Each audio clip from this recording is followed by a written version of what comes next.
හිස්නමයි ඒ නාමෙට දිවි පරදවා මට පෙම් කළා ජීවිතයටත් වඩා නැත්තේ එක නාමයයි මාදිවිතරා සැමදනන් හිස්නමයි ඒ නාමෙට දිවි පරදවා මට පෙම් කළා ජීවිතයටත් වඩා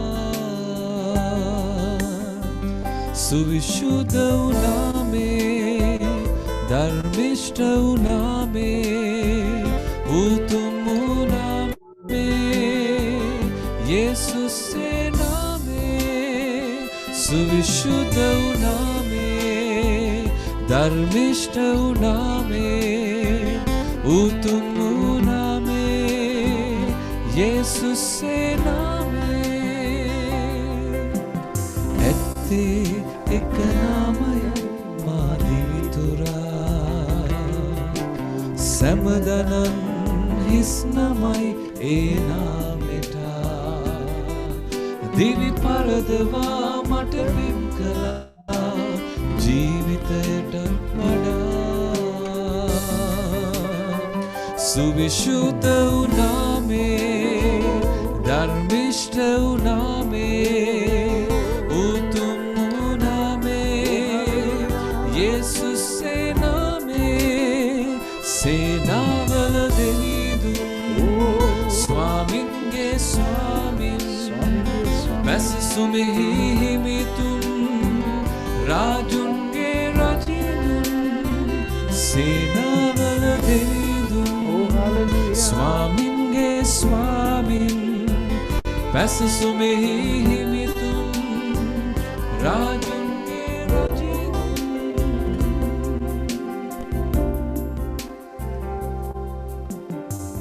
ආමේන්.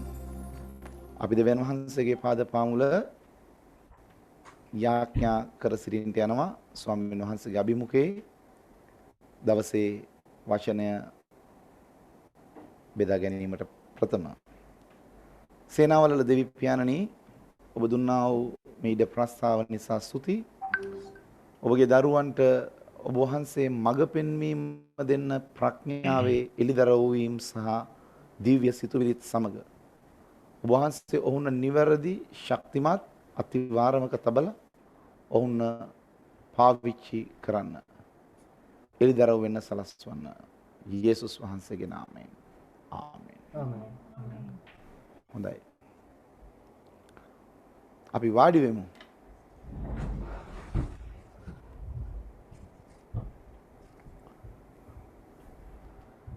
ප්‍රථමයෙන්ම දෙවියන් වහන්සේට බොහෝ ගෞරවය ගෙන දෙනවා මේ අවස්ථාව නිසා. මම දෙවෙනුව කැමති ප්‍රධාන රුද්දටත් ඔහුගේ භාර්යාවටත් මේ සම්බන්ධීකරණය ලබා දීලා මේ ඉඩ ප්‍රස්තාව අපහට ලබා දීම ගැන ඔහු යාඥාවේදී සහිත ප්‍රථම වෙන්න ඕන ඔහු විග්‍රහය දෙන වෙලාවේදී කිව්වා වගේම අපිට ඉඩ ප්‍රස්තාවක් ලැබුණා සුළු වේලාවක් ඔබ ජීවත් වෙන නුවර නැත්නම් ඕස්ට්‍රේලියාවේ මෙල්බර්න් පිළිබඳවත් ඒ වගේම ඔබ එකිනෙක කෙනාගේ තිබෙන අවශ්‍යතාවයන් ආත්මිකව ඔබගේ ආත්මික තලයේ සිටින අන්දම ගැනත් මදක් කතා කරන්න. ඉතින් ඒ අවස්ථාවේදී මට වැටහි ගියා ඔබගේ ජීවිතයට ක්‍රිස්තුස් වහන්සේ ඔබ සොයන පිපාසයේ විදිය සහ ශුද්ධාත්මයන් වහන්සේම තමයි ඔබට දෙවියන් වහන්සේගේ ස්වභාවය නැත්නම් විදිය නැත්නම් කැමැත්ත පිළිබඳව එළිදරව් කර දෙන්නට ඕනේ. ඉතින් ඒ ඉල්ලීමට අපි උපරිම උත්සාහ දරන්නට යන ආත්මයන් වහන්සේගේ අනුග්‍රහය ඇතුව ඔබට එම සේවය ශ්‍රී ලංකාවේ සිට සිදු කරන්නට. මම මෙහිම ආරම්භයක් ගන්නම්.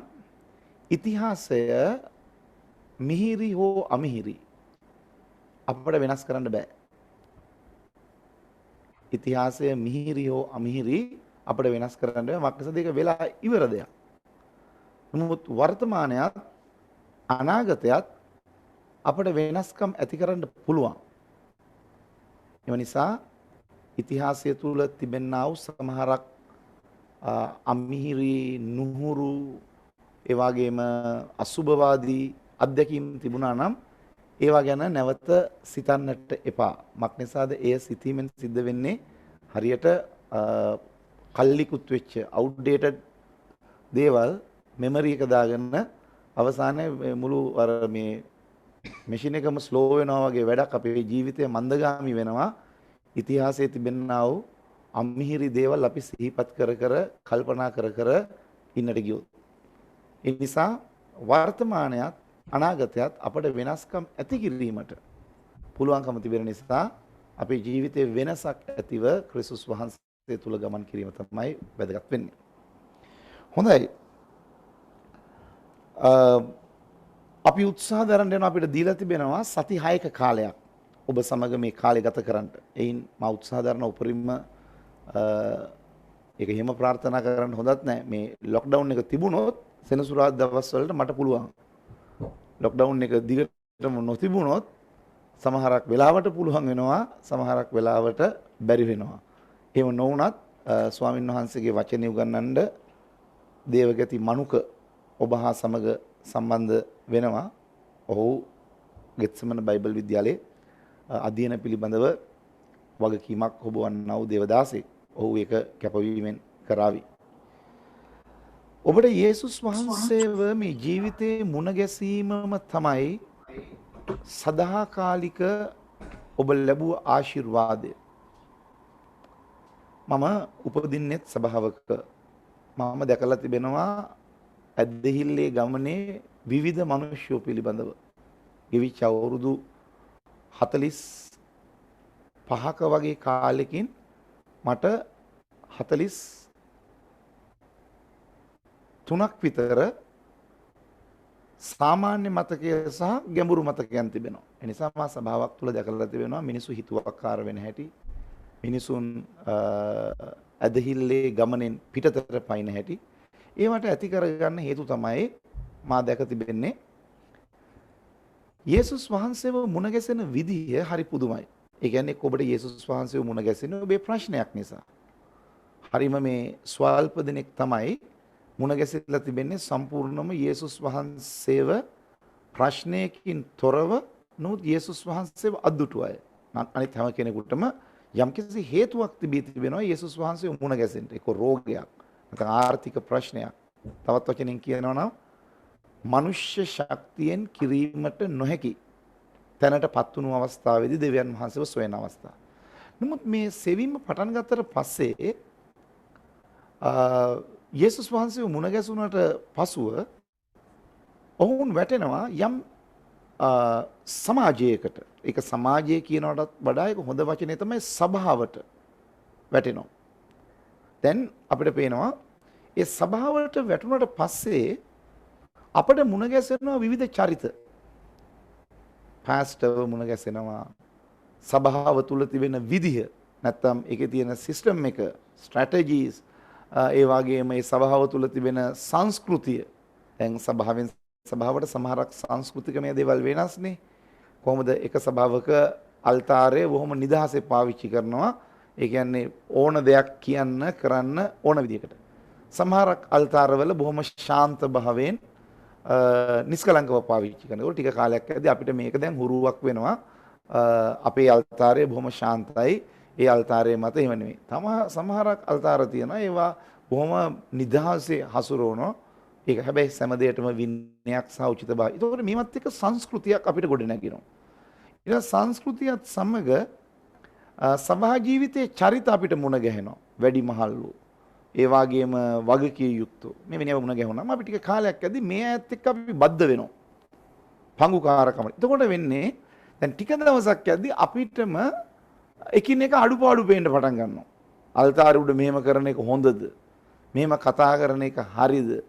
ඒ වගේම අපිට ප්‍රශ්නයක් ඊට පස්සේ ඇති වෙනවා මේ විදිහට මේ වගකීම් යුතු අය ගන්න තීරණ තීන්දුව හොඳද නරකද කියලා බොහෝ ප්‍රශ්න ඇති වෙන්න පටන් ගන්නවා. ඇති වුණාට පස්සේ අපි යේසුස් වහන්සේව මුණ ගැසුණු පරමාර්ථය අපට අමතක වෙලා.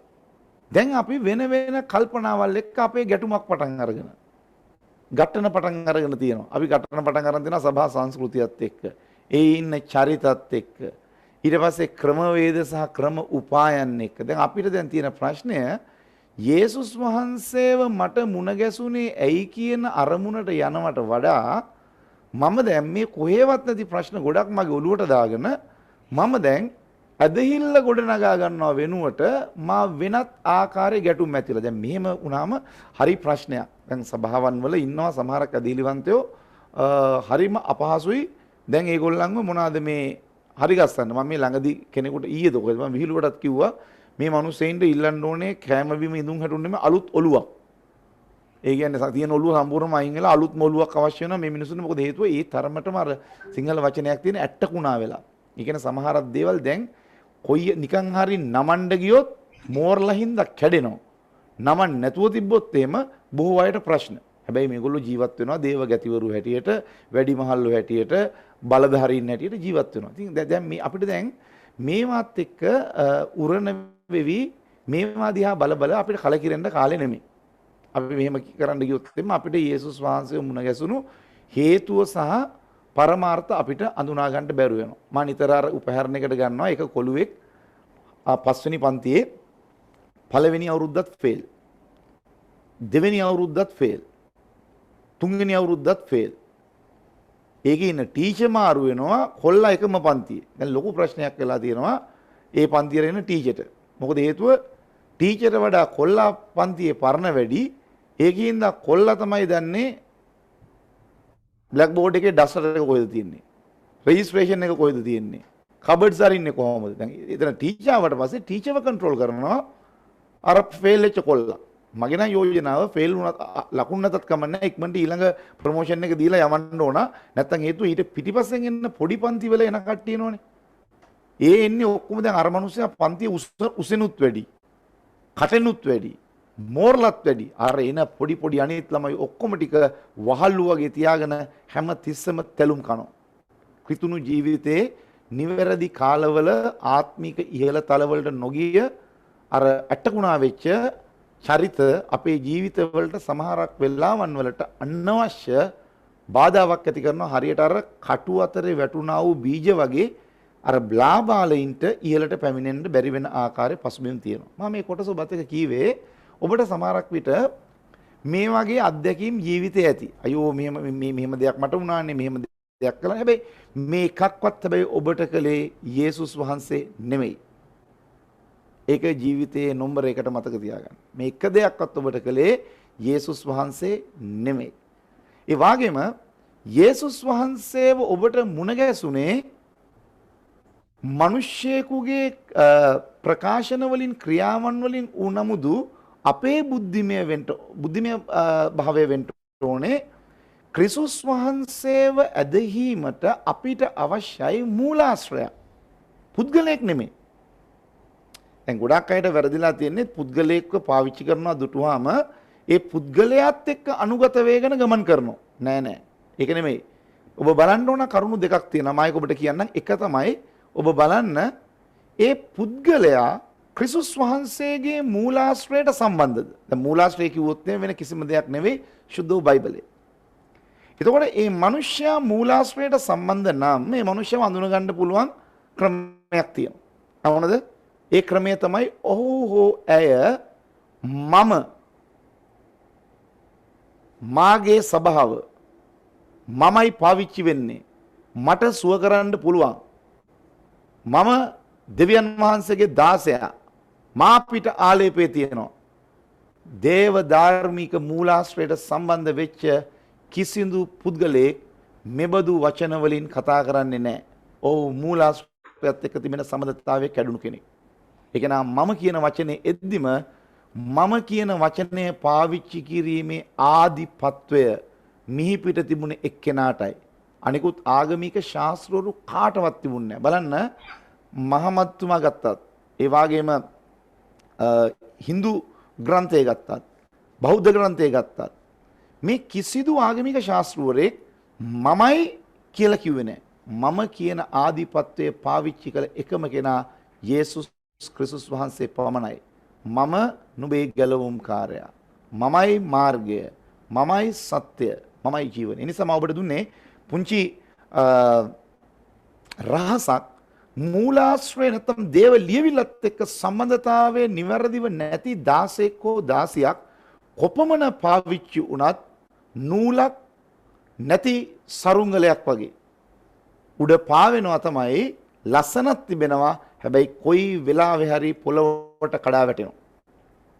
ඒක දරාගෙන නැහැ. සරුංගලයේ උඩ තියෙන්නේ මොකක්ද ඒකට කියන්නේ මේ අකණ්ඩව ස්ටෙඩිලි ඒක අහසේ තියෙන හේතුව හුළඟ නිසා සහ සරුංගලය නිසාම නෙමෙයි. නූල නිසාමත් නෙමෙයි. නූල හා පොළොව මත කෙනෙක්ගේ සම්බන්ධතාවයේ තියෙන නිසා. සෑම කෙනෙක්ම යේසුස් වහන්සේව මුණ ගැසුනහම ඒ කෙනා ශුද්ධ වූ ලියවිල්ලත් එක්ක සම්බන්ධතාවයේ නැත්තම් දිලිසෙන්න පුළුවන්, ලස්සන තියෙන්න පුළුවන්, ඉහළ කරා ගිය සරුංගලය වගේ යන්න පුළුවන්. හැබැයි බයිබලයත් එක්ක සම්බන්ධතාවයේ නැති මොනම කෙනෙක් වුණත් කොච්චර ඉහළට සරුංගලයේ ගියත් එක වෙලාවක බිමට කඩා වැටෙනවා. ඒ කෙනාගේ වැටීම සිද්ධ වෙද්දී හරිම භයංකාරයි. ඒක තමයි යේසුස් වහන්සේ එලිදරව් පොතේ අහුනද හඟවන්නේ අහසේ දිදුලන තාරකා සාතන් වලිගෙන් ගහලා වටන කාලයක් එනවයි කියන්නේ. ඉතින් මම මේ පසුබිම මදක් ඔබට කිව්වේ මාත් මේ වචනේ ඉගෙනීමේ කොටසට මම තාම ඇතුළු වුණේ නැහැ. මම මේ කරුණු කීවේ ඔබ යේසුස් වහන්සේව මුණ ගැසුණාට පසුව ඔබ දැනගන්න ඕන උන්වහන්සේ ගැනත් උන්වහන්සේගේ පියාණන් වහන්සේ ගැනත්. ඒක දැනගන්න පුළුවන් එකම ක්‍රමයේ ශුද්ධාත්මයන්න් වහන්සේගේ අනුග්‍රහයෙන් දේව ලියවිල්ල ඉගෙන ගැනීම තුළ.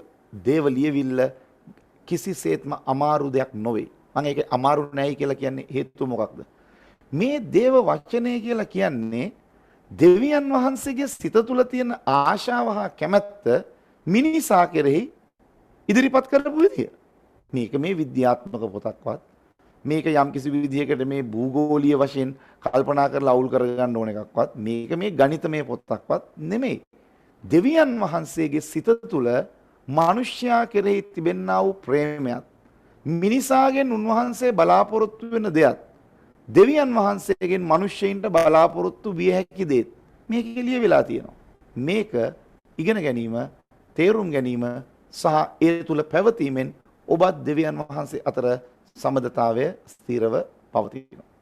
මේක තමයි ක්‍රිස්තුස් වහන්සේව මුණ ගැසුණු කෙනෙක් ඇති කරගන්න ඕන සම්බන්ධතාවය. නමුත් කනගාටුදායක දේ තමයි යක්ෂයා ඊ타ත්ම සූක්ෂමයි.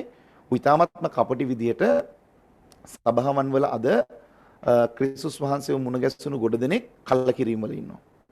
අධෛර්ය වීම වල ඉන්නවා. ඇදහිල්ලෙන් දුර්වල වීම තුල තියෙනවා. මේ ඔක්කොටම හේතුව වෙන මොකුත් නෙවෙයි. ඒ අය තුල ඒ අය ඇති කරගෙන තිබෙනා වූ සම්බන්ධතාවයන් වල වරද. ඒ නිසා වචනයට යන්න ප්‍රථමයෙන් මම ඔබට කියන්න කැමති කතා කරන මා සමග ඔබට ආත්මීක පංගුකාරකමක් නෙවෙයි තබා ගන්න ඕනේ ශුද්ධාත්මයන් වහන්සේත් එක්කයි දේව වචනේ එක්කයි. අපට පුළුවන් ඔබට මඟ පෙන්වන්නට පමණයි. ඒකට හේතුව කියන්නම් මම. ඔබව ස්වර්ගයට අරන් යන්න අපිට බැරි නා. උන්වහන්සේ නැතුව ඔබව සුව කරන්නත් බැරි නා. උන්වහන්සේ නොමැතිව ඔබේ ජීවිතයට එළිදරව්වක් දෙන්නත් බැරි නා. අපි පාවිච්චි වෙනවා පමණයි. මතක තියාගන්න පාවිච්චි කරන තැනන් වහන්සේව බඳුන ගන්න ඕනේ. මේ කතන්දරේ ඔබට ඍජුවම කියන්නේ නැතිනම් මෙහෙම වෙන්නේ බොහොම භයානක විදිහට මිනිස්යෝ සමග මිනිසු ගොඩ නැගෙනවා. ඒක භයානකයි. ක්‍රිස්තුස් වහන්සේ තෝරාගත්තු පරමාර්ථ නැති. අපිට හොඳ සහෝදරයෝ වගේ ජීවත් වෙන්න පුළුවන්. ඒක වෙනම දෙයක්. අපිට හොඳ ඇඳුම් කමක් ඇතිව ජීවත් වෙන්න පුළුවන්. හැබැයි දෙවියන් වහන්සේව ඇදහිීමේ ප්‍රතිපත්තියේදී වචනයට විරුද්ධව කිසිවක් කරන්නට එපා. හැඟීම් එක්ක වැඩ කරන්න බෑ. ශුද්ධාත්මයන් වහන්සේත් එක්ක වැඩි කරද්දී එතනදී තද මිනිහෙක් වෙන්න වෙනවා. ශුද්ධාත්මයන් වහන්සේත් එක්ක වැඩ කරද්දී තද මිනිහෙක් වෙන්න. ඒකට හේතුව ඇයි? ලෝකයේ තිබෙන දේවල් හරියට නඩුකාරයෙක් වගේ. නඩුකාරයා කොච්චර අනුකම්පා කළත් තීන්දුව දෙන්න වෙන්නේ නීති පොතේ හැටියට. සාක්ෂි වල හැටියට. ශුද්ධාත්මයන් වහන්සේත් එක්ක වැඩ කරද්දී එසේමයි. අද ගොඩ දෙනෙක් සභා ජීවිතේ පාලකවරුත් එක්ක නිවැරදි පාලකවරුත් එක්ක එක්ක. කලකිරෙන එක තැනක් තමයි නිවැරදි තීරණ හා තීන්දුව ප්‍රකාශයටපත් කිරීම. ඒකෙම වෙන්නේ ඔවුන් කැමති නෑ සැබෑව බාර ගන්න. හොඳයි. මම වචනයට යන්නට කලින් මාව සම්බන්ධ කෙරුවා වූ සහෝදරයා අනුරුද්ධ මට කීවේ ඔබලාට යම්කිසි විදිහකට මොනවාරි අපහැදිලි තැන් තිබෙනවා නම් අපි විවේචනාත්මකව කරුණු කාරණා පුද්ගලයෝ ගැන කතා කරන්න නොවේ. ක්‍රිස්තුස් යේසුස් වහන්සේ පිළිබඳව දේව වචනය ගැන මම කැමතියි ඔබට ඉඩ ප්‍රස්තාව දෙන්න. වචනයේ විතර යන්න කලින් අද දවසේ අපි වචනයේ කෙටියෙන් බලන්න යන්නේ. අපි ලබන සතියේ ඉඳන් අපේ විශ්ය ධාරාව අපි ගේන්න යනවා. ඒ තමයි කන්ද උඩ දේශනාව. කන්ද උඩ දේශනාව. යේසුස් වහන්සේ මතෙව් 5 වෙනි පරිච්ඡේදයේ ඉඳලා 7 වෙනි පරිච්ඡේදය දක්වා කරපු ඒකේ තියෙනවා ක්‍රිස්තියානි මූලික ප්‍රතිපත්ති. ක්‍රිස්තියානි මූලික ප්‍රතිපත්ති ක්‍රිස්තුස් වහන්සේ විසින් වැදෑරුවා වූ.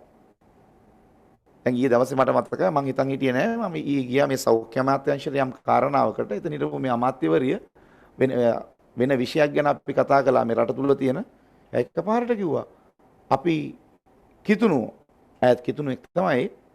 ඒ කිව්වා අපේ කිතුණු ප්‍රතිපත්ති වලට මේක විරුද්ධයි. මම හිතන්නේ තේරුම් ගත්තා. ඒ කියන්නේ උන් කිතුණු ප්‍රතිපත්ති දන්නවා. ඔවුන් ඒවා මත පිහිටා සිටින්න බැරිකම තමයි දේව වචනය දැනගත්තට සුද්ධාත්ම වහන්සේ නැතිකම. මොකද වචනයේ ක්‍රියාවට නංවන්න අපේ බුද්ධියටයි අපේ කයටයි බෑ. සුද්ධාත්ම වහන්සේ අත්‍යවශ්‍යයි. ඒ නිසා ආත්මෙන් පිරී ජීවත් වෙන්නයි කියලා කියන්නේ මේ ලියවිල්ල සබෑවක් බවට අපි තුලින් පත් කරන්න. එක කම්මුලකට ගහද්දී අනිත් කම්මුල හරවන්න. මේක ප්‍රැක්ටිස් කරලා කරන්න බෑ. බොරු වැඩක්. එතනදී අන්තිමට අනිවාර්යයෙන්ම කොච්චර ඉවසගෙන ඉන්නත් අන්තිම වාර ඔබට කේන්තියයි. ඔබ අනිත් පැත්තට ගහයි. හැබැයි යේසුස් වහන්සේක නොකලේ උන්වහන්සේ ආත්මෙන් ජීවත් වෙච්ච නිසා. අනේ එම නිසා අපි ලබන සතියේ සිට ඒ විෂය ධාරාවට එන්න යනවා මතෙව් 5 පස්වෙනි 7 වෙනි. ඒ නිසා ඔබට හෝම්වර්ක් එකක් තියෙනවා. ගෙදර වැඩක්. ඒ ගෙදර වැඩේ මොකක්ද දන්නවද? අපි කියනවා අහන් ඉන්න එපා. ඒවා හොඳයි. අහන් ඉන්න එක විග්‍රහයනේ. හැබැයි ඔබ මතෙව් 5 වෙනි පරිච්ඡේදයේ ඉඳලා 7 වෙනි පරිච්ඡේදයට මේ මාස එකමාරක්නේ සති 6ක් කියන්නේ. මේකම කියවන්න. 5 ඉඳන් පළවෙනි පරිච්ඡේදය කියවනවා එක දවසකට වචන කීපයක්. දවස ගානේ කියවලා ඒක ඉවර වුණාම 7 වෙනි පරිච්ඡේදය ආයෙ කියවන්න. ඒක ඔබයිම ආයෙ දැනගන්න යනවා දේව ලියවිල්ලේ කිතුණු ප්‍රතිපත්ති මොනවාද ක්‍රිස්තුස් වහන්සේව මුණ ගැසුණාට පසුව මා ගෝලයෙක් ලෙස වැඩ කරන්න. මා ගෝලයෙක් වීමට අවශ්‍ය කරන කිතුණු ප්‍රතිපත්ති මොනවාද මා තුල තියෙන. මන් තුල බලය තිබුණට වැඩක් නැහැ. මන් ළඟ කිතුණු ප්‍රතිපත්තිය නැත්තම්. හිතන්නකො උන්වහන්සේගේ වචනේ අද ගොඩ දෙනෙක් රැවටෙන්නේ බලයටනේ. බලය අවශ්‍යයි. හැබැයි බලය සාතන්ටත් තියෙනවා. සාතන්ටත් තියෙනවා. දේව බලය සත්‍යතාවයේ කරා මිනිසෙක්ව මෙහෙවනවා. යක්ෂයාගේ බලය යම් යම් ක්‍රියා කරමින් වැරදි දිශාවට මෙහෙවනවා. අන්න එතන තමයි අපි ප්‍රවේශම්කාරී වෙන්නට ඕනේ. හොඳයි ඔබට ඉඩ ප්‍රස්තාව තියෙනවා. මම මොනවා හරි අසන්න ප්‍රශ්න තියෙනවද? ඔබට අපහැදිලි තැන් තියෙනවද? කවුද මාව මේ මෙහෙවලා දෙන්නේ? ප්‍රධාන අනුරුද්ධ ඔක්කොගේම මයික්ස් ඔන් පාස්ටර් ඕන කෙනෙකුට අහන්න පුළුවන් ප්‍රශ්නයක්. At your convenience, no issue at all.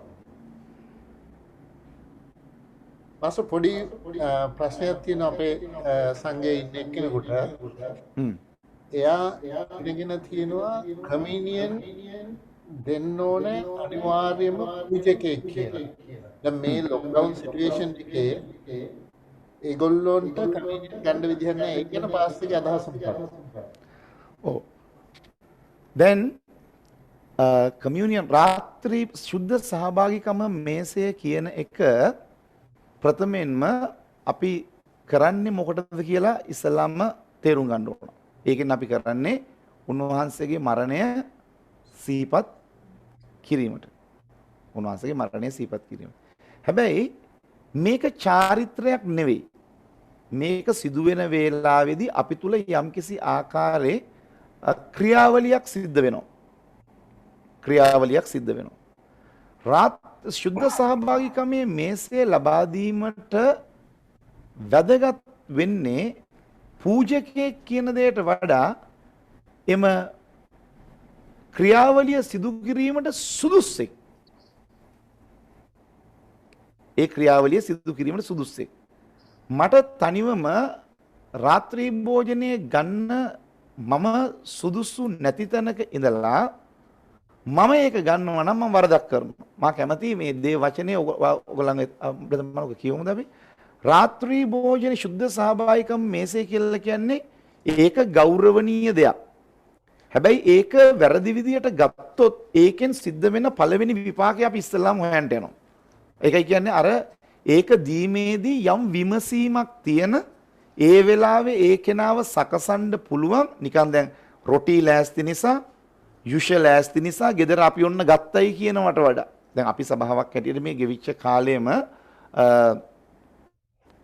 සුද්ධ සහභාගිකමේ මේසේ ගත්ත ක්‍රම වේද කීපයක් තුන එකක් තමයි දේව ගැතිවරුන් විසින් ගෙදරින් ගෙදරට ගිහිල්ලා ඔවුන්ට ගෙදර සූදානම් කරලා දේව ගැතිවරයා ඉන්න තැන ඔවුන්ට ගැනීමට සැලැස්සුවා. ඒ වෙලාවේදී මට ප්‍රශ්නයක් මගෙන් ඇහුවා ලංකාවේ ජාතික තලයේ ඉන්නව අනිත් සභාවලින් අයි පාස්ටර් එකපාර YouTube එකේ සියල්ලන්ට රාත්‍රී භෝජනය ගැනීමට මඟ පෙන්වන්නේ නැත්තේ කියලා. මම දුන්න උත්තරේ මේකයි. අපි තාම එච්චර සුද්ධ නැහැ. ඒක තමයි මගේ උත්තරේ උනේ. අපි තාම එච්චර සුද්ධ නැහැ. ඔවුන් මම වෙයි එහෙම කියන්නේ කියලා මං කිව්වා සභාව ඇතුලේ තාම 100% ගැලවීම සහ අවබෝධය නැති අය ඉන්නවා. තාම සමහරක් අය ඉන්නවා ඔවුන්ගේ ජීවිතවල පවිත්‍රතාවයට එලෙමන්ට් ඕන අන්දම දන්නේ නැතුව රාත්‍රී භෝජනය ගන්න අය. සමහරක් අය ඉන්නවා තමන්ගේ ජීවිතේ වැරදි කරලා නමුත් දේව බයකින් තොරව රාත්‍රී භෝජනය ගන්න. මේ ඔක්කොම කරපුවාම මේකේ වරදක් පැට වෙනවා. දැන් අපි නම්බර 1 බලන්න යනවා. යූදස් කාරියොත් වරදක් එක්ක බය නැතුව ගිහිල්ලා ඉවරලා රාත්‍රී භෝජනය ගත්තා.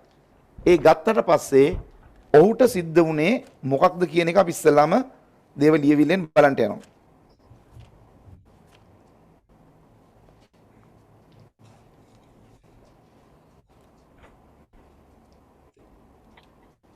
අපි ගමු දේ බයිබල් වචනේ ඔව් කැබල්ල ගත්තයින් පසුව ඔව්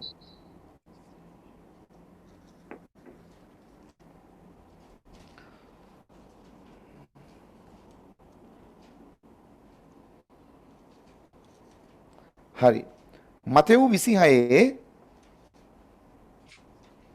යේසුස් වහන්සේ මේ ලබා දීමේදී 17 වෙනි වචනේ ඉඳලා අපි ඉක්මනට කියමු මම එකිනෙක විග්‍රහ කරන්න යන්නේ අපි කියවීම සිදු කරමු මතෙව් 26 17 සිට ශුද්ධ මතෙව් 26 වන පරිච්ඡේදයේ 17 වන පදයේ සිට මුහුන් නොදැමූ රොටි කන පළමුවෙනි දවසේ ගෝලයෝ යේසුස් වහන්සේ ළඟට ඇවිත් ඔබ පාස්කුව කන පිණිස අප විසින් කොතැන පිළියෙල කරනවාට කැමැතිසේක්දැයි ඇසුවෝය.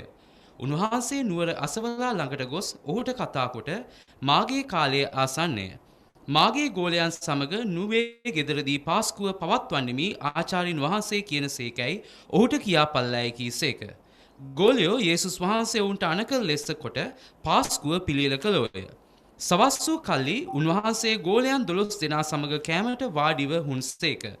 ඔවුන් කමින් සිටියදී උන්වහන්සේ කතා කොට සැබවක් නුඹලාට කියමි. නුඹලාගෙන් එක්කෙනෙක් මා පාවා දෙන්නේ යයි කීසේක. ආමෙන්. දැන් මෙතන යේසුස් වහන්සේ රාත්‍රී භෝජනය දෙන්න යද්දී එළිදරව්වක් දෙනවා.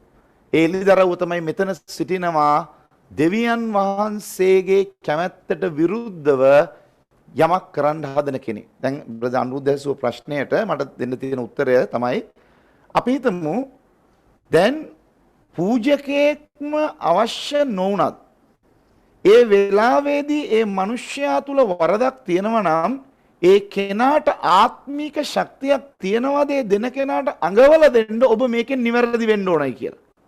දැන් මේක අඟවල දෙනවා යේසුස් වහන්සේ යූදස්ට. යූදස් පිළිගත්තේ නැහැ.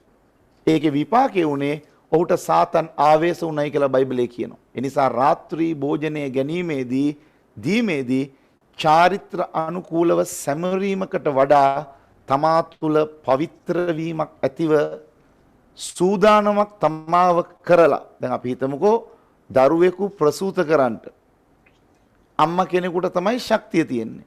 නමුත් ඒ උන නමුදු මිඩ්වයිෆ් කෙනෙක් ඒ වාගේම අවශ්‍ය වෙන වියෝජී කෙනෙක් අවශ්‍ය වෙන්නේ ඒ කෙනාට කිරීමට නොහැකි කොටස පිළිවෙලට කළොත් තමයි දරුවව ජීවත් කරවන්න පුළුවන්. නැත්නම් අම්මාගේ ශක්තියෙන් මේක කරන්න ගිහලා දරුවව නසා ගන්න පුළුවන්.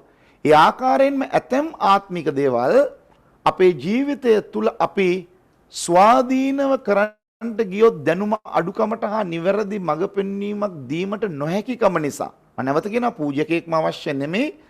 එයට නිවැරදි සුදුසු ලෙස ඒ ජීවිතයට මඟ පෙන්වීම ඒ වෙලාවේ දීමින් වචනයෙන් සහ ඒ වෙලාවේ පිළියෙල කිරීමට නොහැකිව චාරිත්‍රයක් හැටියට කෙනෙක් ගන්න ගියොත් ඒක විපාකය වෙන්නේ භයානකයි. ඒ නිසා ගොඩක් අය අද මා දකිනවා වියුල් භාවයටපත් වෙනවා. මේක පාවුල්තුමා ඊට වඩා තවත් මදක් ගැඹුරෙන් විග්‍රහ කරනවා කොරින්ති 11 වෙනි පරිච්ඡේදයේ. අපි ඒක බලමු පළවෙනි කාරණාව හැටියට. පළවෙනි කොරින්ති 11:17 ඉඳන්ම කියමු. 11 වන පරිච්ඡේදයේ 17 වන පදයේ සිට ස්වාමින්ගේ රාත්‍රී භෝජනය නොනිසි ලෙස පැවැත්වීම.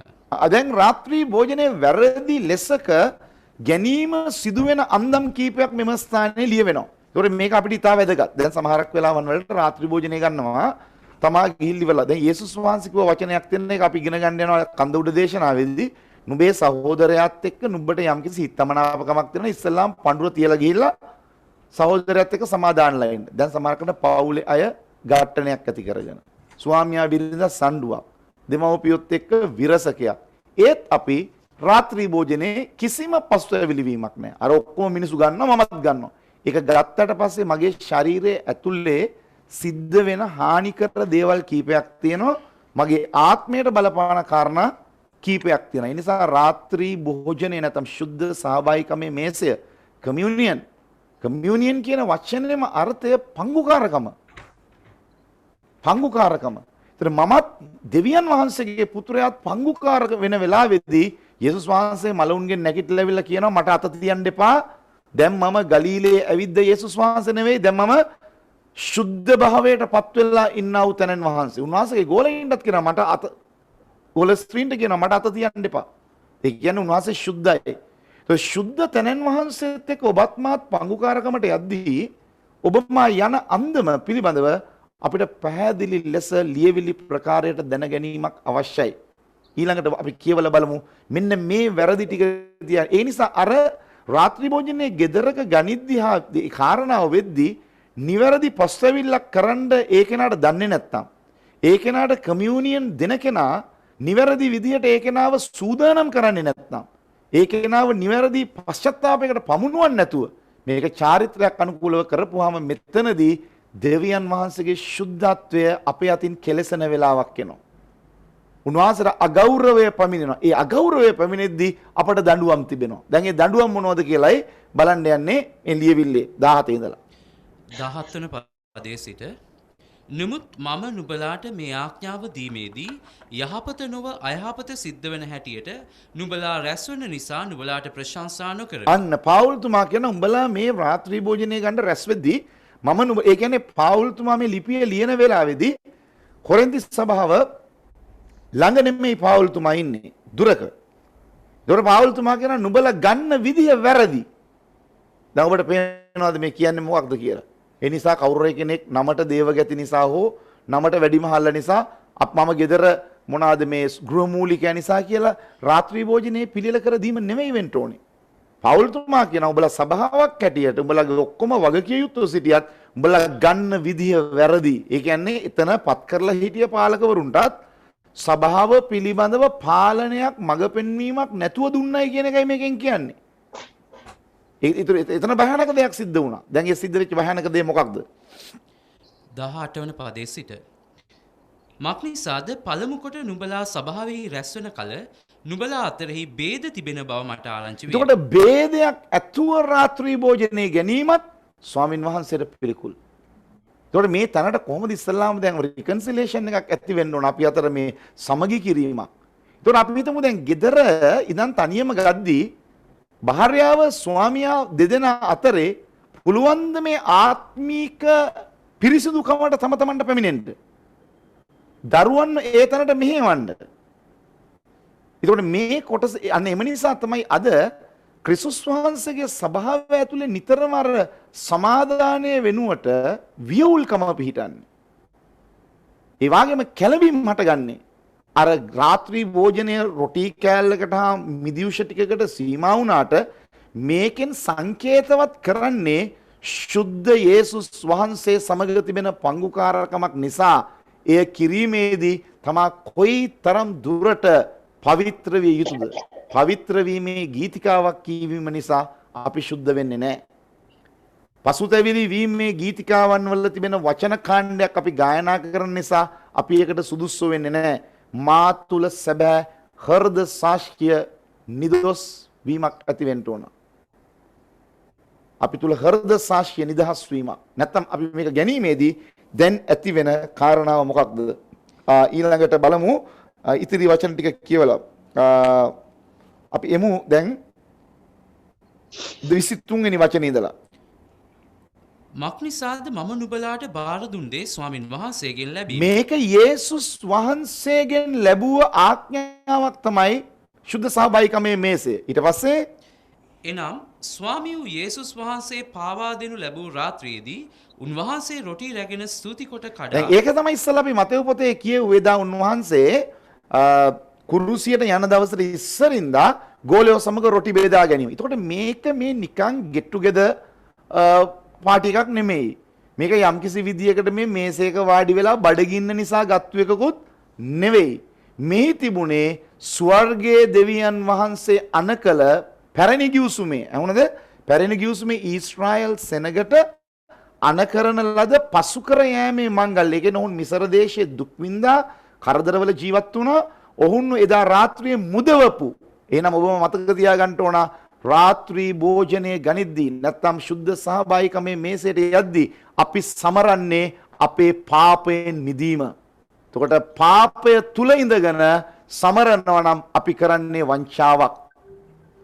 වරද තුල ඉඳලා. එතකොට ඒක හරියට ඒත්තු ගන්නවා දීමේ මඟ පෙන්වීමක් ඇති.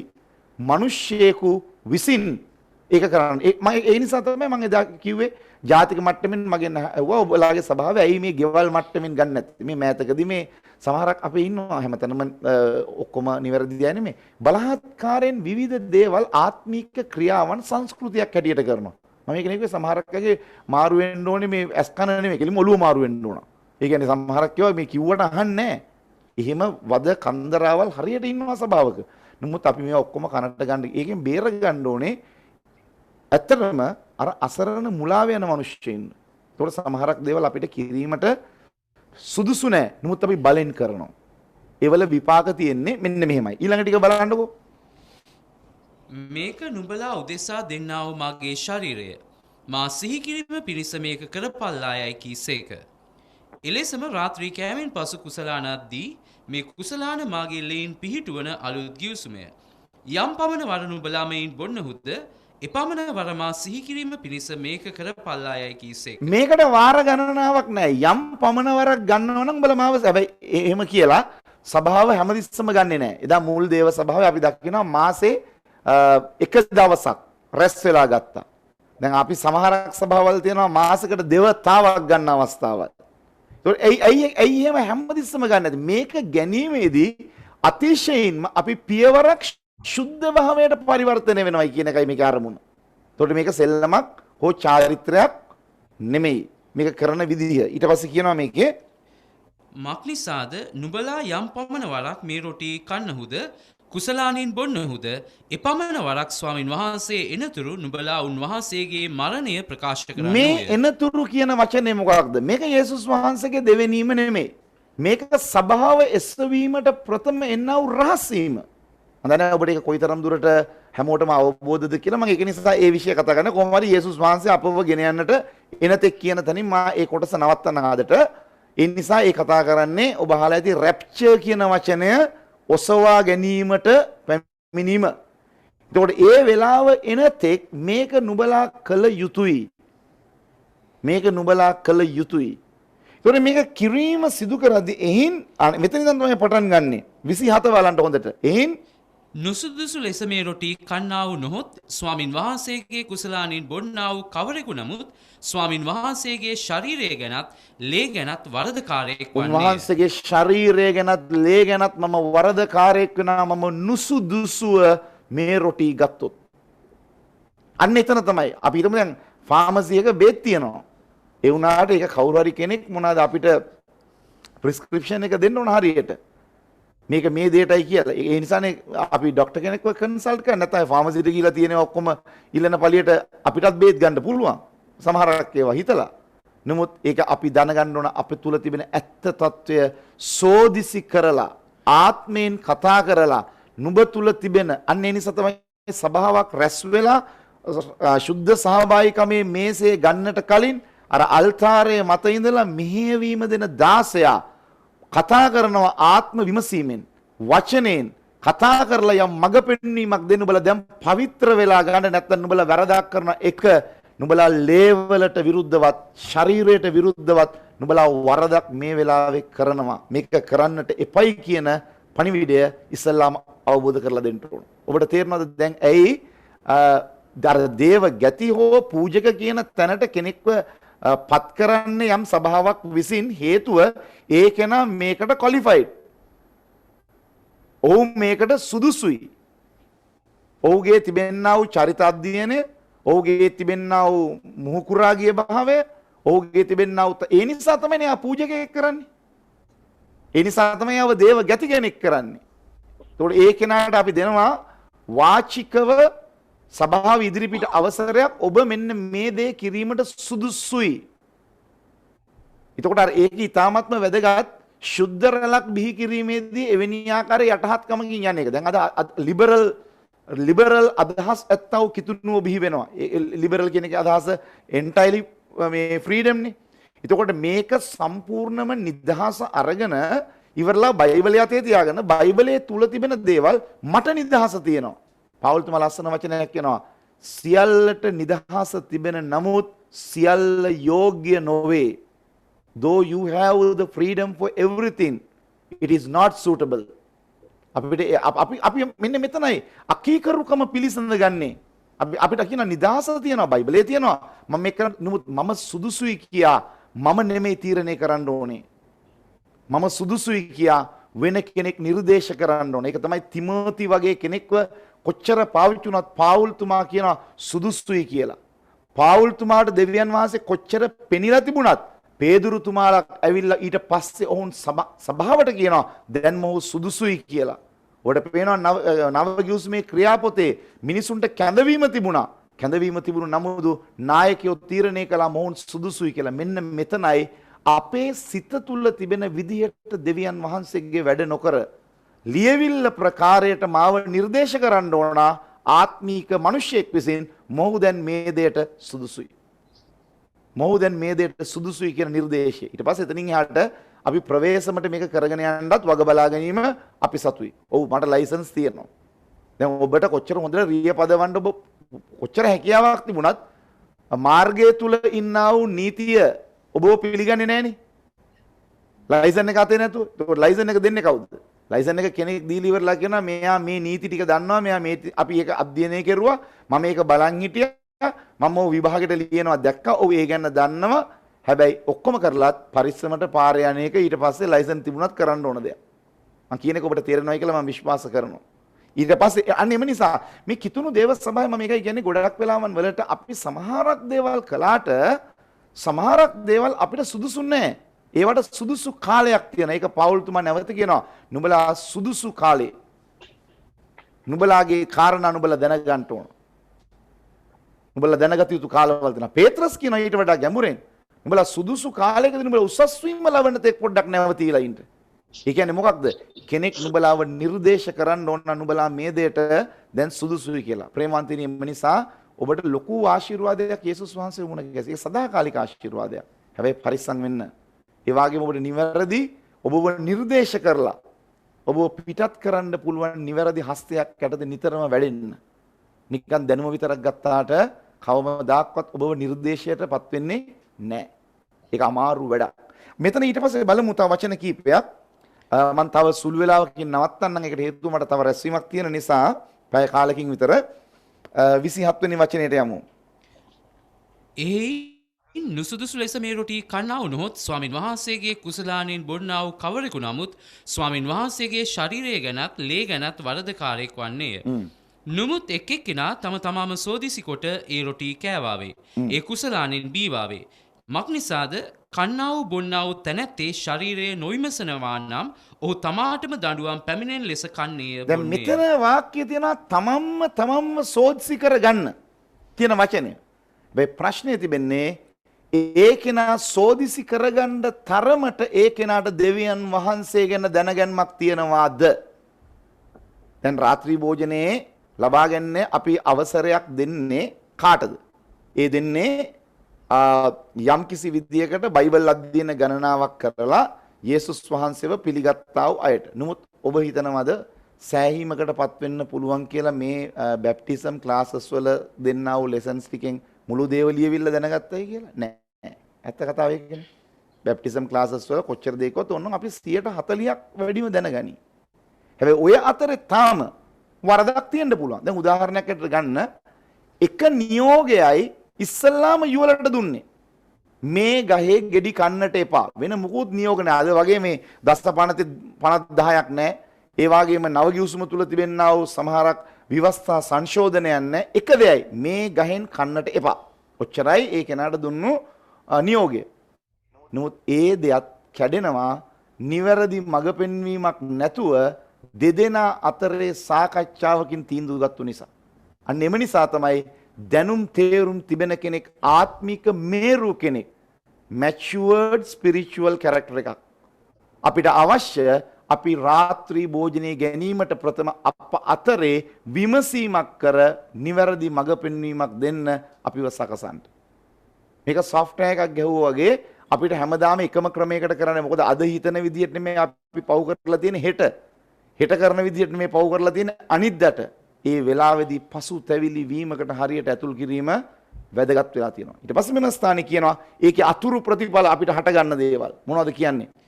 30 වන පදයේ සිට ඉන්නිසා නුඹලා අතරේ බොහෝ දෙනෙක් දුර්වලව ලෙඩව සිටිති. මේ සමහරක් රෝග පාපය නිසා තිබෙන රෝග තියෙනවා. සමහරක් ඒවා තියෙනවා ස්වභාවිකවම අපිට පැමිණෙන රෝග.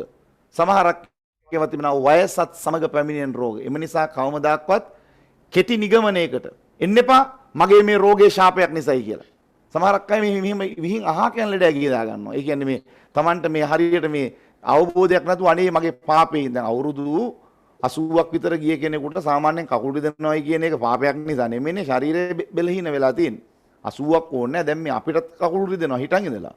ඒතකොට ඒක ශාපයක් කියලා අපිට ගන්න බෑනේ. එහෙමද? ඒ වගේ දැන් සමහරක් වෙලාවට අපි හිතනවා මම මේ දැන් සමහරක් දැන් බලන්න පාවුල් තුමාට ලෙඩක් තිබුණා. මොකක්ද? පාවුල් තුමාට තිබුණා යම්කිසි විදියකට ඇසේ පෙනීමේ යම් බාධාවක්. ඔහුට තිබුණා ඒක. ඒ වගේම ඔහුට තිබුණ ආයේ රෝග තත්ත්වය නිසා ඔහු දෙවියන් වහන්සේට 3 වතාවක් යාඥා කරනවා. ඔහු සුව වුණේ නැහැ. හැබැයි ඔහු මිනිස්සු ගොඩක් සුව කරපු කෙනෙක්. ඔහු සුව වුණේ නැහැ. හැබැයි දෙවියන් වහන්සේට වචනයක් කිව්වා මාගේ කරුණාව නුඹට සෑහේ. ඒ කියන්නේ උඹට ඔය ලෙඩේ තිබුණට උඹ ඕකෙන් මේ මැරෙන්නේ නැහැ. මගේ කරුණාව උඹට තියෙනවා. උඹ වැඩේ කරන් ඵලයක්. ඒ කියන්නේ සමහරක් අය මේ පොළවේ කවුරුද දැන් බලන්න ලෝකේ බල සම්පන්න දේවදාසයෝ මම නම් කරන්න කැමති නැහැ. මම ළඟින් ඒගොල්ලන්ගේ බයෝග්‍රැෆිස් අධ්‍යයනය කරපු අය ඉන්නවා. ඒ හැම කෙනෙකුටම යම් ලෙසක ශාරීරික සටන් තිබිලා තියෙනවා. එක්ක බයිපාස් එකක් නැත්නම් එතනින් ගියාම ඩයබටික්ස් මේ විවිධ විදියට ශරීරයත් මොකද හේතුව මේ කවුරුත් අංග සම්පූර්ණ චරිත නෙවෙයි. ඇත්ත කතන්දරේ මේක. ඔබත් අංග සම්පූර්ණ නැහැ මාත් අංග සම්පූර්ණ නැහැ ක්‍රිස්තුස් වහන්සේ හැරෙන විට. එතකොට මේක නුසුදුසු ලෙස මේ රොටි දැන ගන්නවා චාරිත්‍රයක් හැටියට. මම මේකයි කිව්වේ සභාව අමාරුවේ දාන්න බෑ. මට කොළඹ ඉන්නා වූ අනිකුත් ප්‍රධාන සභාවල් කතා කරලා ඉවරලා කිව්වා ඔච්චර කරන එක අයියෝ රාත්‍රී භෝජනේ මේ YouTube එකේ සර්විස් එකේ දෙන්නේ නැත්te ඒගොල්ලෝ. මම කිව්වා නෑ. විහිම් මිනිසුන් අමාරුවේ දාන්න ඕනේ නෑ. අපේ ඉන්න බැටළුවන්ගේ හැටි අපි දන්නවා. ඒගොල්ලන්ගේ තියෙන තෙල් ගතියත් අපි අඳුරනවා, ලොම් ගතියත් අඳුරනවා. නිකම් මේ මිනිසුන්ව ක්‍රිස්තුස් වහන්සේට විරුද්ධව පව් කරන්න මෙහෙවන්න බෑ. නම්බර 1 කවුද දන්නේ ගෙදර මේ මිනිස්සු කොහොම රාත්‍රී භෝජනේ ගනීද කියලා? කියද්දි ආසාවට ගනී. අන්තිමට ගෙදර දන්නේම නැතු එක්ක භාර්යාව ගේ ආස්සේ අන්තිමට කියයි මම තමයි වැඩි යාඥා කරන්න දැන් මෙතනින් එහාට තමුසේ කී කරුවෝ ඉන්නවා කියලා ස්වාමි පුරුෂයව දැනගස්සලා තියෙයි. අන්තිමට ගේ ඇතුලේ අනිසි ආත්මික පාලනයක් පටන් ගනී. ඕනතරම්. ඉතින් මම මේක මට තියෙන සමහරක් අත්දැකීම් ඔබට කිව්වොත් එමට ක්‍රිස්තියානි ජීවිතය අපිරිය වෙනවා. ඒකින්ද මම මේක කියන්න යන්නේ නැහැ. ඒක නිසා මෙවැනි ආකාර චරිත තියෙනවා. ඒ කියන්නේ මේ කට පුරා ඉංග්‍රීසි සිංහලයි අන්‍ය භාෂාවට අමතරව තිත්ත කුණුහරුප කියන අය සමහරකට පොස්තවිලි වෙන්නේ නැතුව ඔය ඇවිල්ලි ඉවරලා ගන්න වෙලාවල් තියෙනවා. ඒක නා හිතන්නේ නැහැ. මොනවාද මේ ඒක මං කරලා තියෙන මේ පාපයක් කියලා. ඉතින් එවැනි චරිත ඕනෑ තරම් ඉන්නවා සභාවන් වල. හැබැයි ඔවුන්ට මේක කිරීමේ අවසරය දුන්නොත් එහෙම සභාව කොහේ ගිහින් නවතිද දන්නේ නැහැ. පළවෙනි සතිය දෙක දෙයි දේව උද්දහස ඇවිලුනහම සභාව නැති නාස්ති වෙලාම යයි. මෙතන ඊට පස්සේ කියනවා තව දෙයක්. ඔවුන් රෝගී වෙනවා. ඊළඟ දේ බොහෝ දෙනෙක්ද නින්දටපත් වෙති. බොහෝ දෙනෙක් නින්දටපත් වෙනවා. නින්දටපත් වෙනවා කියන්නේ මොකක්ද? ඔවුන්ට කිසිම ආත්මික ප්‍රාණවත් භාවයක් නැහැ. දැන් සමහරක් බලන්න අය ඉන්නවා සභාවක කොච්චර කයිවාරු ගැහුවත් යාඥා කරන්න හිටපු ගමන් නිදි. මම දන්නේ ඕස්ට්‍රේලියාවේ ඉන්නවද නැද්ද කියලා. මෙහි ඉන්නවා ලංකාවේ ඕනතරම්. ඉතින් මේ වගේ අය ඉන්නවා. සමහරක් අය ඉන්නවා දේව වචනේ කතා කරන්න පටන් ගත්තාම ස්ලීපින් ටැබ්ලට් එකක් නෙමෙයි ඉන්ජෙක්ෂන් එකකට වඩා හරිම වේගවත්. පළවෙනි බයිබල් වාක්‍ය කියවල ඉවරදී මිනිහා ගොටවනවා. එහෙම තත්ත්ව තියෙනවා. හැබැයි ඊට පස්සේ එකපාර නිින්දෙන් නැගිටලා මෙන්න කතා කරනවා තුන්වෙනි ස්වර්ගය ගැන. ඔවුන් දන්නේම නැතුව ආත්මීකව දුර්වල වෙනවා. ඒකයි මේකෙන් කියන්නේ නිින්දට වැටෙනවා කියන එක අදහස් කරන්නේ ඔවුන් ආත්මීක දුර්වල වෙනවා දේව අභිමුඛයේ ඔවුන්ට ඉන්න ප්‍රසන්නකමක් නැහැ. මේ අපි මට බයයි සමහරක් වෙලාවට මේ ඉන්න අපේ සංගීත කරන අය. හිටගෙන සංගීත භාණ්ඩ එක පෙරලෙයි කියලා. මේ මිනිස්සු එහෙම ඒ කියන්නේ සමහරක් එක ගොඩ දාන්න බෑ. අන්තිම ඒ කියන්නේ ICU එකේ ඉන්නේ. ICU එකේ අන්තිම ඔක්සිජන් වල සහ මැෂින්ස් වල. ඒ කියන්නේ ඒ තරමටම වැරදි හදාගනින් කියලා කොච්චර කිව්වත් කරන්නේ අතිශුද්ධ තැනට එනවා සංගීත භාණ්ඩේ උස්සගෙන ඒත් එක්කම මයික් එක උස්සගෙන ඒ තැනට එනවා නැත්නම් බයිබලයේ උස්සගෙන එනවා. ඇවිල්ලි ඉවරලා හැබැයි අර පසුතැවිලි වීම නෑ. පසුතැවිලි වුණත් වැඩක් නෑ. සමහරක් ඒවා තියෙන අර කොච්චර වයර් කනෙක්ට් කළත් වැඩක් නෑ. ඇතුලෙන් චූටි IC ඔක්කොම ගිහිල්ලා. ඒ කියන්නේ සංවේදීව මේ no sensitivity දැනෙන්නේ නෑ තමාගේ වරද. තමා තුල ආත්මයන් වහන්සේ නැති නිසා තමන් කරන්නේ වරදක් කියලා තේරෙන්නේ නෑ. ඕනම දෙයකට වරදක් කරලා ඉවරලා මූණ ඇඹුල් කරගන්නවා විතරයි. එක්කෝ මේ මොනවාද මේ වරද පිළිගන්න දන්නේ නෑ. ඔය ආපහු වතාවක් කියලා අර බයිබලයේ කියන වචනයක්. මේ නෑවා වූ වීරි මඩේටත් බල්ලවුගේ වමනේටත් හැරියන්නක් වෙන අනේ තව පෑ දෙකක් යන්න හම්බෙන්නේ. ආයෙ ගිහිල්ලා ඒකම කරනවා. ඒ කියන්නේ දැන් ඔක්කොම තේරුම් තියෙන. ඇයි කාලාන්තරයක් මේ තාත්ත්වයටපත් වුනහම නොතේරීම තමාගේ ආත්මීක මියවැදීමක් ඇතුළාන්තයෙන් සිද්ධ වෙලා. මම කියන්නේ ඔවුන්ට ස්වර්ගෙ නැහැ කියලා. ඔවුන්ට ප්‍රශ්නය පොළවේ සිට දෙවියන් වහන්සේත් එක්ක කමියුනියන් එකක් නැහැ. දැන් කමියුනියන් කියන එකේ තේරුම පංගුකාරකම කියන එකනේ. හිටියට පංගුකාරකමක් නැහැ. ස්වර්ගය දැනෙන්නේ නැහැ මිහි පිට. අනේ තන්ට වැටෙන. බොහෝ දෙනෙක් දුර්වලව ලෙඩව සිටදී බොහෝ දෙනෙක් නින්දටපත් වෙති. අපි අපව විමසුණා අපි විනිශ්චය කරනු ලබන්නේ නැත. නමුත් අපි විනිශ්චය කරනු ලබන කල ලෝකයා සමග වරදටපත් නොවන පිණිස ස්වාමීන් වහන්සේගෙන් දඬුවම් ලැබමු. අපි ඒ ස්වාමීන් වහන්සේගෙන් දඬුවම් ලබන රාත්‍රී භෝජනේ වැරදියට ගත්තාම මොකද හේතුව? ගැලවිච්ච නැති මිනිසුන්ට අත් වෙන්න තියෙන දඬුවම අපිට අත් නොවන පිණිස. දෙවිලියවිල්ල කියන ශරීරයෙන් දුක් විඳින මානසිකයෙන් දුක් විඳින තැනැත්තේ පාපෙන් නිදහස්සේ කියලා. ඒ කතා කරන්නේ ගැලවීම ලැබූ අය විවිධ ආකාරයේ වේදනාවන් වන්දි ගෙවන අන්දම පිළිබඳව. හොඳයි. එහෙනම් මට අවසර දවසට පොඩ්ඩක් නිදහස් වෙන්න මම පැයකුත් මිනිත්තු 10ක් විතර කතා කරා. එහෙම ගියා.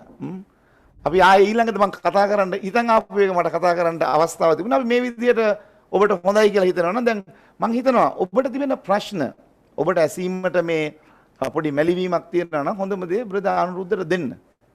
ටිකක් කලින්. එතකොට අපිට පුළුවන්. ඒ කියන්නේ අපිට කලින් ප්‍රශ්න එවන්න උවමනා නැහැ. සූදානම් කරගන්න අපි වචනේ කොටසක් උගන්වනවා. ඔබේ තියෙන ප්‍රශ්න වලට අපි උත්තර දෙමින් ඔබ තුල අවබෝධයක් ඇති. මම හිතන්නේ ඒ ක්‍රමවේදය හොඳයි කියලා මට සිතෙනවා. වචනේ එක විෂයක් අපි උගන්වගෙන යන ගමන් ඒක උගන්වලා ඉවර වෙලා අපි ඒ දවසේ මිනිත්තු 20ක් විතර ඉඳ තියා ගන්නවා. ඒත් එක්කම මේ ප්‍රශ්න කීපයකට අපි ඉතිරි කාලයේදී පිළිතුරු බැඳීමක් කරනවා. එවිට අපිට මේක පහසුවෙන් තේරුම් ගන්න පුළුවන්. හොඳයි එහෙමනම් ඔබ සමග ඉදිරි කාලේ මම නැති වෙලාවට සම්බන්ධ වෙන්න යන්නේ දැන් දේව ලියවිල්ල කියුවා මනුක දේවගත්තුමා.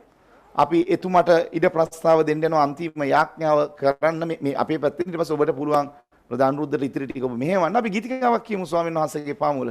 නිල්තන බිබිම් මත මාසත පන්නේ නිසල උදිය වෙත මාගෙන යන්නේ දෙවියන් වහන්සේ. හාලෙලූයා. අපි හැමෝම යාඥා කරමු හොඳින්.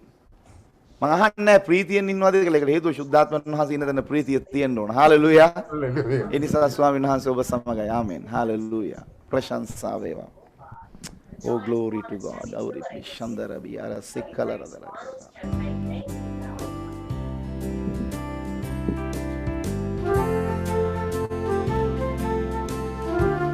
Suti Swami.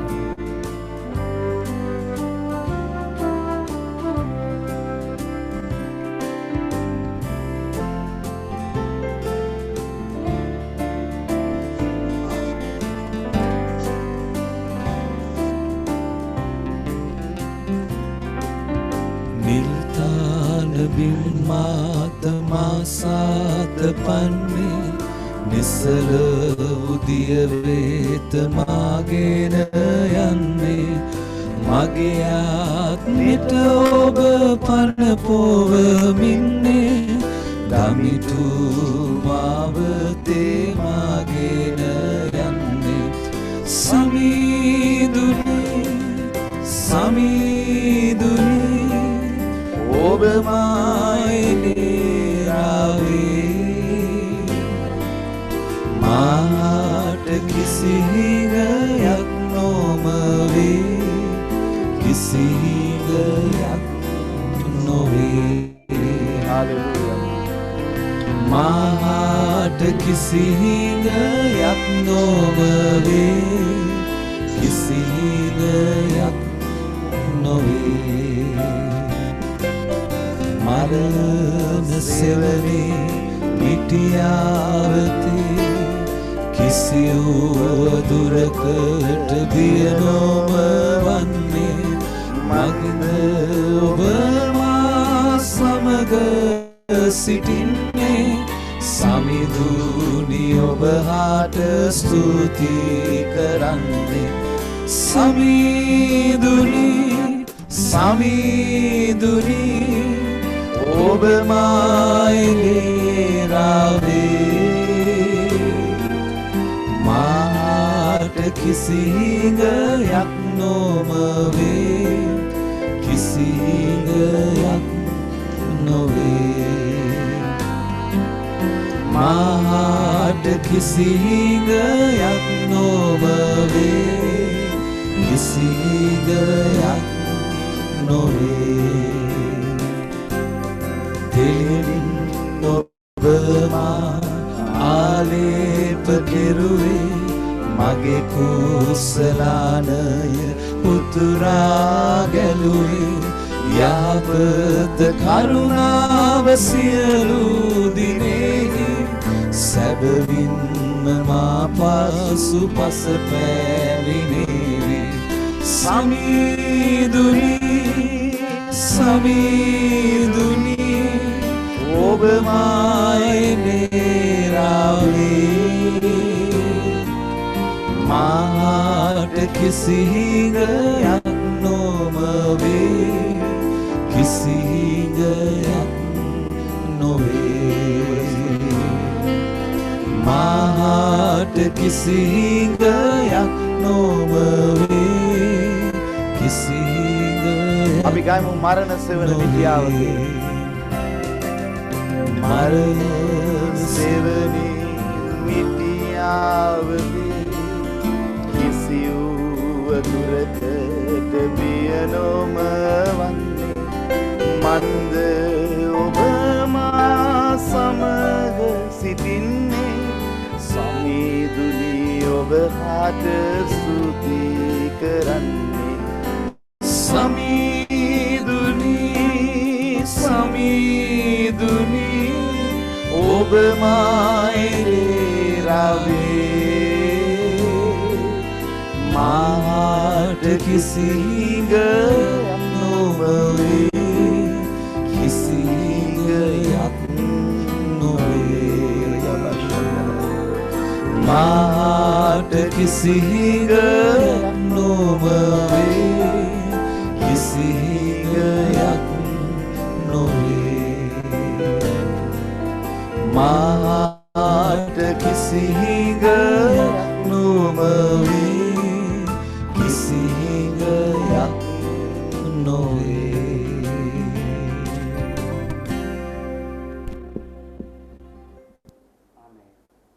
අපි ස්වාමීන් වහන්සේ තුළ අද දින ගරුබියාර් කෙමෙඩිස් දෙවගැත්තුමා සමග සිදු කරන ලද බයිබල් අධ්‍යයන කාලය අපි අවසන් කරන්නට යනවා. අපි හැම කෙනාම දැස් වසලා දෙවියන් වහන්සේ වෙතට ආත්මය ඔසවා එකම ආත්මයෙන් ශුද්ධාත්මයන් වහන්සේගේ අනුග්‍රහය තුළ සම්බන්ධ වී සිටිමු. මුළු විශ්වය මවා පාලනය කරන ශුද්ධ බලවන්ත වූ පියාණනි, ඔබ වහන්සේගේ අනුග්‍රහයත් සැලැස්මත් තුළ ස්වාමිනී ඕස්ට්‍රේලියාවේ වෙසෙන්නා වූ මේ කුඩා කණ්ඩායම සමග ඔබගේ වචනේ කතා කරන්න යම් ආරම්භයක් අද දවසේදී ගන්නට ඔබ වහන්සේගේ දාසයාටද අපටද මේ සම්බන්ධව සිටිනා වූ සියල්ලන්ටද ඔබ දෙන ලද කරුණාව නිසා ස්තුතියි. ස්වාමී වූ යේසුස් වහන්සේ ඔබ වහන්සේ බොහෝ සෙනඟට කතා කළ අවස්ථා තිබෙනවා. ස්වාමීනි, ඔබ වහන්සේ මිනිසයන් අතරට ගොස් තනිව කතා කළ අවස්ථා තිබෙනවා. ඔබ පිරිසකට ගෝලයන්ට යම් දේවල් පැහැදිලි කළ අවස්ථා තිබෙනවා. ඒ ආකාරයෙන් මේ කුඩා කණ්ඩායම මැද්දේ අද දවසේදී ඔබගේ සැලැස්ම තුළ ආරම්භ කරා වූ සියලු දේ සම්පූර්ණ වෙන්න ඔබ වහන්සේ මේ කාලය තුළ ස්වාමීනි ඔබ වහන්සේ එකිනෙකා මැද්දේ ක්‍රියා කරන්න කියලා යාඥා කරනවා. ස්වාමීනි, මේ පොළවේ අපේ කැමැත්ත නොව දෙවියනි ඒ පියාණන් වහන්සේගේ කැමැත්ත කරන්න, ඒ කැමැත්ත සොයන්න සැබෑව කෙනෙක් බව ඔබගේ වචනේ කියනවා. එබැවින් මේ අධ්‍යයන කාලයන් සම්පූර්ණ වන කල්ලි ඔබ වහන්සේ අපි හැම කෙනාම ඔබගේ වචනේ නැවත උත්පාදනය කරන්න කියලා යාඥා කරනවා.